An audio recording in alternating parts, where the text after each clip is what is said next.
దేశ ప్రజలు సమస్యలు ఎదుర్కొంటున్నారయ్యా, ఈ సమస్యలకు పరిష్కారం ఏం చూపెడతారంటే వాటి సంగతి తర్వాత మా అధికారం నిలబడాలని ఆయత చండీయాగం చేసిన ముఖ్యమంత్రులు కనపడ్డారు.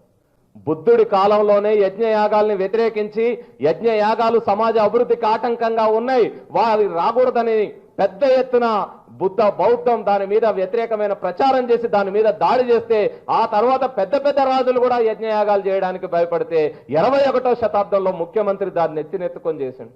ఎంత చేశారండి? రోజుకు 50 టన్నుల నెయ్యి ఆ యాగంలో పడేశారంట. 12 టన్నుల పాయసం, బియ్యము, పాలు, చక్కెర వేసి ఆ యాగంలో పడేశారు. పట్టు చీరలు అక్కడ పడేశారు. ఈ దేశంలో పోషకాహారం లేక 140% మంది పిల్లలు గిడసబారి పుడతా ఉన్నారు. ఈ దేశంలో పోషకాహారం లేక 178% మంది మహిళలు అనీమియాతో బాధపడతా ఉన్నారు. ఈ దేశంలో పోషకాహారం లేక ప్రతి సంవత్సరం లక్షలాది మంది పిల్లలు ప్రాణాలు కోల్పోతా ఉన్నారు. ఈ ప్రాణాల గురించి ఆలోచించకుండా, వీళ్ళకు పోషకాహారం ఎలా లభించాలనేది ఆలోచించకుండా మన పాలకులు ఎందుకు ఇవి చేస్తా ఉన్నారు? చాలా మంది ఏదో వాళ్ళ నమ్మకాల కోసం చేస్తున్నారు సార్, లేదా వాళ్ళ ఉండే ఏదో ఆలోచనల కోసం చేస్తా ఉన్నారు అనుకుంటున్నారు. ఇది పొరపాటు.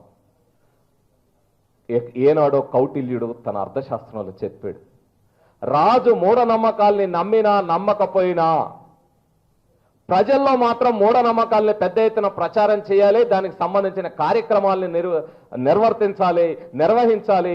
అప్పుడే ప్రజలు మూఢనమ్మకాల్లో ఉంటే ఎదురు తిరగరు, ఆలోచించరు, ప్రశ్నించరు. అందుకనే రాజు బాధ్యత మూఢనమ్మకాల్ని పెంచి పోషించడం అని రాశాడు.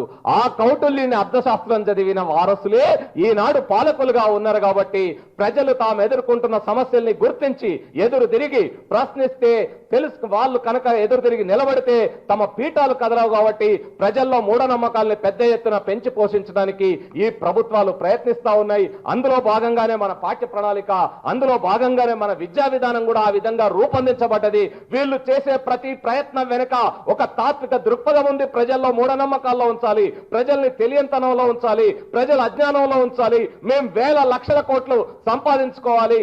ఆ వేల లక్షల కోట్లు సంపాదిస్తూ మాలియా లాంటి వాళ్ళకి ఇంకా 7,000 కాదు 10,000 50,000 కోట్లైన అప్పులిచ్చి అలాంటి పెద్దవాళ్ళని పెంచాలి. ప్రజలు ఇలాగే సమస్యల్లో ఉండాలి. అలా ఉండాలంటే మూఢనమ్మకాలు ఉండాలి, అలా ఉండాలంటే అశాస్త్రీయమైన సమాజం ఉండాలి అనేది వాళ్ళ కోరిక.